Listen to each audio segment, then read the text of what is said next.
BJP ফলাও করে প্রচার করে যে হিন্দু হৃদয় সম্রাট নরেন্দ্র মোদী। এত বড় হৃদয় সম্রাট দীপু দাসকে যখন হত্যা করা হলো, এখানকার চাড্ডিরা রাস্তায় নেমে গেছে, গেরুয়া বসন পরে সাধু সন্তদেরকে রাস্তায় দেখতে পাচ্ছি। নরেন্দ্র মোদী প্রধানমন্ত্রী হয়ে একটা স্টেটমেন্ট দিতে পারলো না দীপু দাসের হত্যাটা প্রবলেমেটিক। তারা বলতে পারলো না মোহাম্মদ ইউনূস তুমি ভুল করছো, তুমি কি সরকার চালাচ্ছ, বলতে পারবে না। দীপু দাসের হত্যার পরে নরেন্দ্র মোদী প্রতিবাদ করতে পারবে না, কারণ আদানি আম্বানির টাকা ফেসে আছে বাংলাদেশে। সত্যি সমস্যাটা এই জায়গাটাতে, যতদিন টাকাটা ফেসে থাকবে বাংলাদেশে, বাংলাদেশ সরকারের বিরুদ্ধে নরেন্দ্র মোদীর কোনো স্টেটমেন্ট দেখতে পারবেন না। এতদিন নরেন্দ্র মোদী ঘুমিয়ে আছে। এত বড় হিন্দু হৃদয় সম্রাট দীপু দাসকে মেরে ফেলা হলো, নরেন্দ্র মোদী কোথায় কী করছে এখন? একটা কথা বলতে পারছে না। নরেন্দ্র মোদী ছেড়ে দিন, অমিত শাহ কোনো কথা বলতে পারছে না। এই শুভেন্দু অধিকারের কী দাম আছে? শুভেন্দু অধিকারী যে কথাগুলো বলে ওর কী দাম আছে? ইন্টারন্যাশনালি কোনো দাম আছে? পরিপূরক বোঝো, পরিপূরক। বাংলাদেশের মৌলবাদী আর ভারতের চাড্ডিরা, এরা হচ্ছে একেবারে পরিবারক। ওই পাশে যখন সংখ্যালঘু হিন্দুর ওপরে আক্রমণ হবে, সেই অজুহাতে বিজেপি এখানে রাস্তায় নামবে। এখানে যখন সংখ্যালঘু মুসলমানের ওপরে আক্রমণ হবে, ওপাশের মৌলবাদী শক্তিগুলো রাস্তায় নামবে। এই পরিস্থিতি আমরা চিরকাল দেখে আসছি। এটা একেবারে পরিপূরক কাজ করে। এদের ভোট নির্ভর করে, ভারতবর্ষের এই বিজেপি শক্তির ভোটই নির্ভর করে পাকিস্তান ও বাংলাদেশের মুসলমান মৌলবাদীরা কোন অ্যাকশন নিচ্ছে তার উপরে দাঁড়িয়ে। আবার দেখা যাবে যে বাংলাদেশ এবং পাকিস্তানের মৌলবাদী শক্তির ভোট নির্ভর করে ভারতে আরএসএসের মতন শক্তিরা কোন অ্যাকশন নিচ্ছে তার উপরে। এখানে যখন বাবরি মসজিদ ধ্বংস হয়, বাংলাদেশের হিন্দুর ওপরে আক্রমণ হয়। এখানে যখন দীপু দাসের ওপরে হামলা হয়, ভারতবর্ষের হিন্দুদের ওপরে আক্রমণ। আচ্ছা, আপনারা দীপু দাসের জন্য কান্না করছেন, দীপু দাসের জন্য আমরা রাস্তায় নেমেছি। আমরা মনে করি হাসিনা যেরকম অন্যায় করেছিল, আজকে মোহাম্মদ ইউনূস সমান অন্যায় করছে। চুপ করে এই হত্যালীলাকে সহ্য করছে, সেটাও সমান অন্যায়। এখানে একের পর এক চুরি, ছিনতাই, হানাহানি, একটা নিরীহ মানুষকে টেনে পুড়িয়ে মেরে ফেলা হচ্ছে, কোনো রকম প্রতিবাদ নেই, কোনো রকম ঘটনা ঘটছে না। অপরদিকে দেখো, একই রকম ঘটনা কিন্তু ভারতে ঘটছে। যখন মোহাম্মদ আরথার হোসেনকে মারা হলো, বিহারে মারা হলো 12ই ডিসেম্বর, এই 12ই ডিসেম্বর পিটিয়ে মারা হয়েছে। ইন্ডিয়ান মিডিয়া চুপ আছে, বাংলাদেশের মিডিয়াতে ফলাও করে প্রচার করা হচ্ছে। ইন্ডিয়ান মিডিয়াতে কিছু দেখানো হচ্ছে না।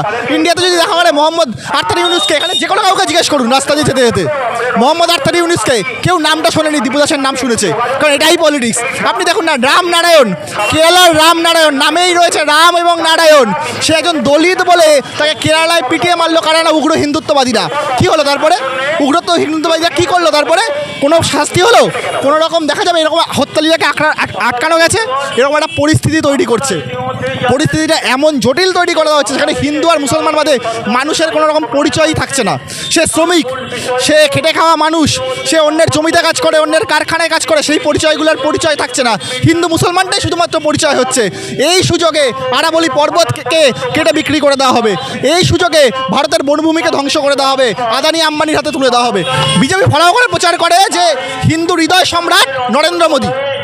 এত বড় হৃদয় সম্রাট দীপু দাসকে যখন হত্যা করা হলো, এখানকার চাড্ডিরা রাস্তায় নেমে গেছে, গেরুয়া বসন পরে সাধু সন্তদেরকে রাস্তায় দেখতে পাচ্ছি। নরেন্দ্র মোদী প্রধানমন্ত্রী হয়ে একটা স্টেটমেন্ট দিতে পারলো না দীপু দাসের হত্যাটা প্রবলেমেটিক। তারা বলতে পারলো না মোহাম্মদ ইউনূস তুমি ভুল করছো, তুমি কি সরকার চালাচ্ছ, বলতে পারবে না। দীপু দাসের হত্যার পরে নরেন্দ্র মোদী প্রতিবাদ করতে পারবে না, কারণ আদানি আম্বানির টাকা ফেসে আছে বাংলাদেশে। সত্যি সমস্যাটা এই জায়গাটাতে, যতদিন টাকাটা ফেসে থাকবে বাংলাদেশে, বাংলাদেশ সরকারের বিরুদ্ধে নরেন্দ্র মোদীর কোনো স্টেটমেন্ট দেখতে পারবেন না। এতদিন নরেন্দ্র মোদী ঘুমিয়ে আছে। এত বড় হিন্দু হৃদয় সম্রাট দীপু দাসকে মেরে ফেলা হলো, নরেন্দ্র মোদী কোথায় কী করছে এখন? একটা কথা বলতে পারছে না। নরেন্দ্র মোদী ছেড়ে দিন, অমিত শাহ কোনো কথা বলতে পারছে না। এই শুভেন্দু অধিকারের কী দাম আছে? শুভেন্দু অধিকারী যে কথাগুলো বলে ওর কী দাম আছে? ইন্টারন্যাশনালি কোনো দাম আছে? শুভেন্দু অধিকারীর পলিটিক্সটা নির্ভরই করছে বাংলাদেশের সংখ্যালঘুরা কেমন আছে তার উপরে দাঁড়িয়ে। ওর কি নিজস্ব কোনো পলিটিক্স আছে নাকি? নিজে একসময় তৃণমূলের হয়ে টাকা তুলতো, এখন বিজেপির হয়ে টাকা তোলে, এরকম একটা ক্যারেক্টারও। আমার বক্তব্যটা স্পষ্ট, কার কথায় কাজ হবে? আমার আপনার কথায় কাজ হবে? আমরা বাংলাদেশের হাই কমিশনারেটে যাব, চাপ সৃষ্টি করব, কিছুটা কাজ হবে। কিন্তু নরেন্দ্র মোদী যদি একটা স্টেটমেন্ট দিয়ে বলতো যে সংখ্যালঘুর ওপরে আক্রমণটা বন্ধ করো, কাজ হতো? কাজ হতো? নরেন্দ্র মোদী চাই না সংখ্যালঘুর আক্রমণ বন্ধ হোক, কারণ এটার উপরে পশ্চিমবঙ্গের ভোট নির্ভর করছে। বাংলাদেশের সংখ্যালঘুর উপরে যদি আক্রমণ হয়, এখানকার হিন্দুরা কনসলিডেট হয়ে বিজেপিকে ভোট দেবে, এটাই পলিটিক্স। আমি বলছি তো, এখানকার সংখ্যালঘুদের ওপরে আক্রমণ হয়, তাতে ফায়দা তোলে ওপাশের জামাত ডাকাত বা মৌলবাদী শক্তিরা ওখানকার সংখ্যালঘুর ওপরে আক্রমণ হলে এখানকার বিজেপিরা এর ফায়দা তোলে, একে অপরের পরিপূরকের ভূমিকা পালন করে। পরিপূরকরা চাই যে ওপাশে ঘটনাটা ঘটুক, যত ওই পাশে ঘটনা ঘটবে এপাশে সেটা দেখি এখানকার হিন্দু ভোটটা ওরা একসাথে করতে পারবে। এই পলিটিক্স থেকে বেরিয়ে মানুষের কাজের পলিটিক্সে ঢোকার প্রয়োজন আছে। মানুষের এই পুঁজিপতিদের যেভাবে আমাদের কাছে জল জঙ্গল জমি নষ্ট করছে তার বিরুদ্ধে কথা বলার প্রয়োজন আছে। আমাদের আরাবলী পর্বত, ভারত সৃষ্টি হওয়ার আগে আরাবলী পর্বত সৃষ্টি হয়েছে। পৃথিবীর দক্ষিণাংশ থেকে যখন বিচ্ছিন্ন হয়ে এই ভূমি এইখানে আসছে সেই সময় আরাবলী পর্বত তৈরি হয়েছে। সেই আরাবলী পর্বতকে 97% আরাবলী পর্বতকে কেটে ফেলার কথা বলা হচ্ছে। কি করব আমরা সেখানে আওয়াজ করব না? আমরা ধর্ম নিয়ে বেঁধে থাকবো। ধর্মটাকে বের করা যাচ্ছে না কেন? কারণ চায় এরা রাজনীতিতে ধর্মটা থাকুক। এই যে হুমায়ুন কবির মসজিদ বানাচ্ছে কি জন্য? ওর পলিটিক্সটাই ছিল যে আমি মসজিদ বানাবো, নতুন একটা পার্টি গঠন করব, এতে বিজেপির ফায়দা তুলে দেবো। এখানকার মমতা ব্যানার্জি মন্দির বানাচ্ছে, পলিটিক্সটা কি? মন্দির বানাবো, হিন্দু ভোটকে আমি দেখাবো যে আমি ভাই মন্দির বানাচ্ছি। নরেন্দ্র মোদীর পলিটিক্সটা কি? মসজিদ ভাঙবো, মন্দির বানাবো, আমি হিন্দুদেরকে এক জায়গায় করব। এই যে ধর্মীয় পলিটিক্স, এটা বন্ধ হওয়া উচিত।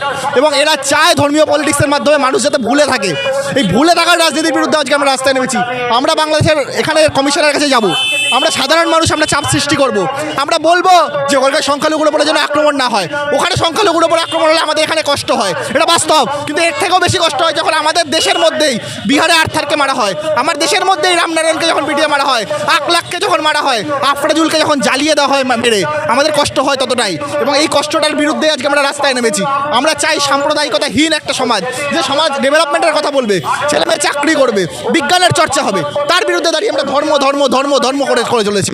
হিন্দু হৃদয় সম্রাট চুপ করে বসে থাকুক, আমরা এখানে রাস্তায় আছি।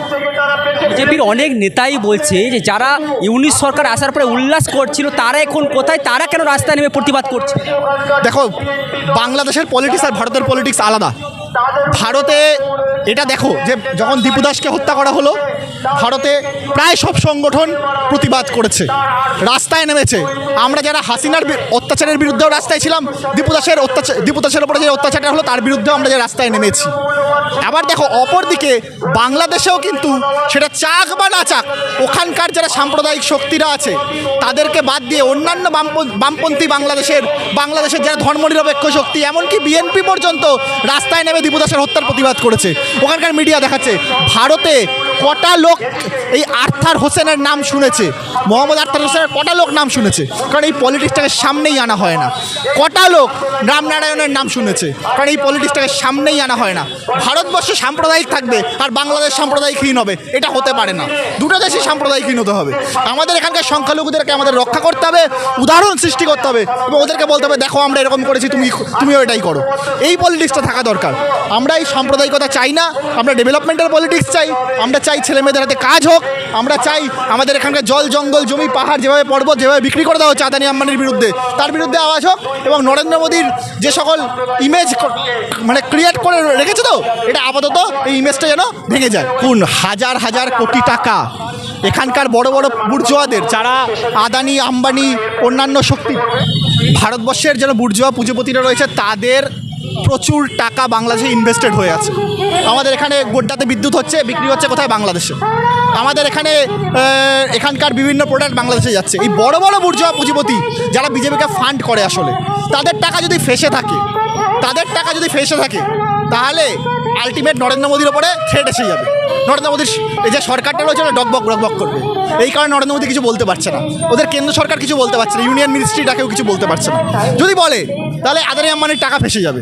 তা আদানি আম্বানিকে বাঁচাতে হবে, তাহলে বাংলাদেশকে বাঁচাতে হবে। এই মুহূর্তে ইউনিসের বিরুদ্ধে কিছু কথা বলা যাবে না, কারণ সম্পর্কটা ভালো রাখো বাবা, কারণ নাহলে ব্যবসাটা যাতে না বন্ধ না হয়ে যায়।